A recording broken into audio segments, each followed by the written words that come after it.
So now we're going to set up the duct rod pusher for underground rodding. The first thing when you pull up to the job site is put the duct rod pusher in the orientation you would want to rod in. The second part is to put the brakes on. This prevents the rodder from moving out of position and keeps you and the job site safe. The third is to always make sure the battery is not installed when you're setting up the pusher. This is for safety reasons. We never want the machine to turn on without an intention. So the first thing we're going to do is set up the ducts. We have a duct clamp in the front and a duct clamp in the back. In this case, we're going to set up a rigid connection between the duct rod pusher and the handle. We're going to use this duct clamp to clamp this extra piece of duct that we previously had cut into the front of the duct rod pusher, and the other end is going to clamp onto a duct clamp which is connected into the duct inside the handle that we're going to rod. So the first thing to set this up is to connect into the duct clamp into the ground. So we have a standalone 2-inch duct clamp and we have a 2-inch duct in the ground that we're going to be rodding. We're going to place the duct clamp onto the duct and then place the extra piece that we previously cut into the duct clamp. Using a drill, you'll tighten up the duct clamp.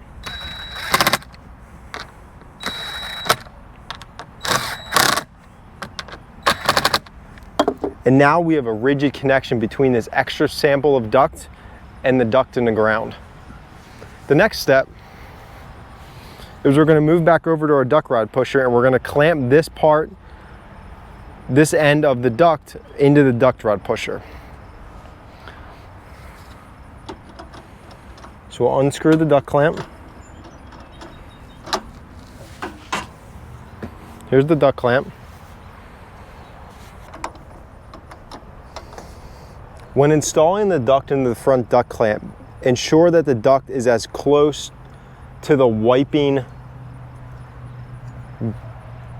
insert as possible. This prevents any excess buckling between the end of the duct rod pusher and the duct clamp. Then proceed with tightening down the duct clamp to create a secure connection onto the duct.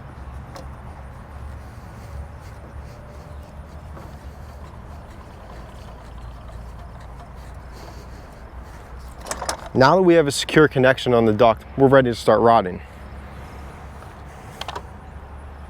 At this point, we're all set up. You can now place the battery into the duct rod pusher. So we're going to use our DeWalt FlexVolt battery and insert it into the back of the duct rod pusher.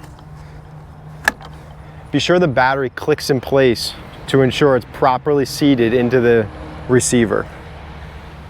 The next step is to turn on the tool. There's a simple on-off button right on the top of the display panel. You click it and the screen turns on. Always be sure that this emergency stop is lifted up. If this button is depressed, the screen will not turn on, thus preventing power from turning the tool on. So always be sure this is released and then power on the tool. All right. Next, we're going to situate our duct rodder right behind the tool. Release the brake and feed the rod right into the back of the tool. When inserting the rod into the tool, be sure that the pusher itself is loose. To loosen up the tool, turn this counterclockwise. To check that it's loose, you can feel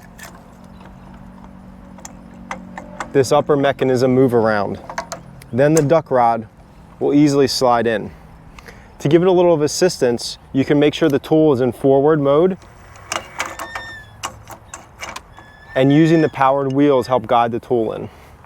Once the rod is all the way in, you can then tighten down the upper assembly until it's snug and firm on the rod.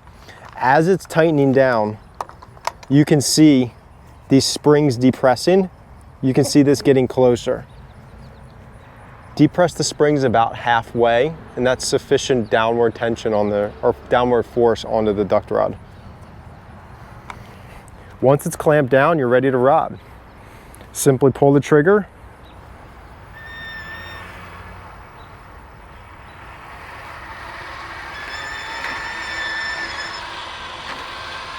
And you're rodding.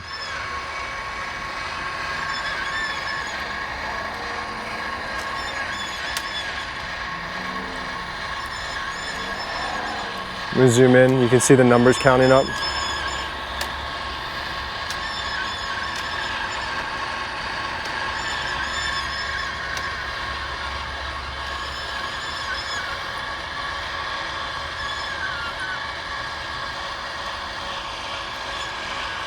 While rodding, if you hit an obstruction that prevents the machine from continuing to push the rod, you will see the slip error come up on the screen.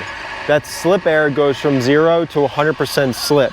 Once you reach the 100% slip, that means the wheels are unable to successfully push the rod because either the duct run has ended or you've hit an obstruction that cannot be broken through.